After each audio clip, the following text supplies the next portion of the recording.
మా సొంత నియోజకవర్గాల్లో కూడా రైతులకు యూరియా ఇవ్వలేని చంద్రబాబు అచ్చెన్నాయుడు ఏదైనా బావిలో దూకండని జగన్మోహన్ రెడ్డి గారు చేసిన వ్యాఖ్యలకు పాపం బాగా అట్టయినట్టున్నారు టీడీపీ నాయకులు వర్ల రామి గారు.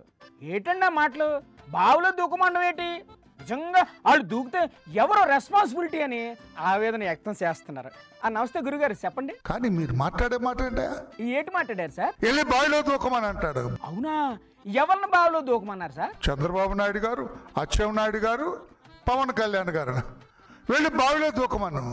ఎవరన్నా అంటారు శాపనార్థాలు పెడతావా? ఏదో మాట వరుస అని ఉంటారులేండి.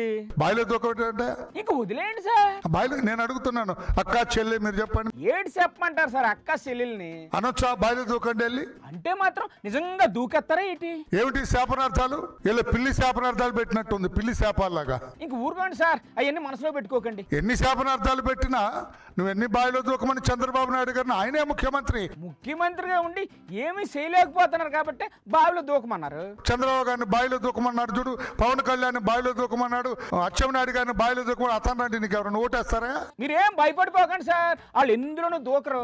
గౌరవంగా మాట్లాడాలా? గౌరవంగా అంటే ఇదిగో ఇలాగేనా? నేను అడుగుతున్నా ఒకే మాట, నీ తల్లి మొగుడిచ్చాడా? మీ అమ్మమ్మ మొగుడిచ్చాడా? మీ నాన్నమ్మ మొగుడిచ్చాడా? మీ జేజే తాత ఇచ్చాడా? ఎవడిచ్చాడు? సంస్కారయుతంగా ఉండాలి. సంస్కారయుతంగా అంటే ఇదిగో ఇలాగేనా? ఎదురు తిరగలేక కాదు, తిక్క లేక కాదు, నాకు తిక్క రేగితే నాకు ముఖ్యమంత్రి వాళ్ళ అమ్మమ్మ కూడా ఎవరు గుర్తురాడు నాకు. చూసారా? ఇప్పుడు వాళ్ళ దూకపోతే ఈయన తీసుకెళ్లి పడేస్తాడా బావిలో? అయ్యో రామా, వాళ్ళు బావిలో దూకే వరకు మీరు ఊరుకునేలా లేరుగా. ఇక వదిలేయండి గురువు గారు. ఓపెన్ డిబేట్ కి వస్తారా? దేనికి సార్ డిబేటు? బావిలో దూకాలా చెరువులో దూకాలా అని తేల్చడానికా? తెలుగుదేశం పార్టీ తరఫున నేను వస్తాను. మీరు ఎవరైనా పంపిస్తారా? డిబేట్ ఎప్పుడు మీరే చెప్పండి. డేట్ మీరు చెప్పినా సరే, నన్ను చెప్పమన్నా సరే.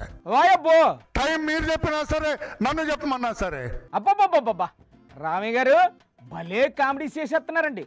మీ డెలివరీ కూడా అద్భుతంగా ఉందండి.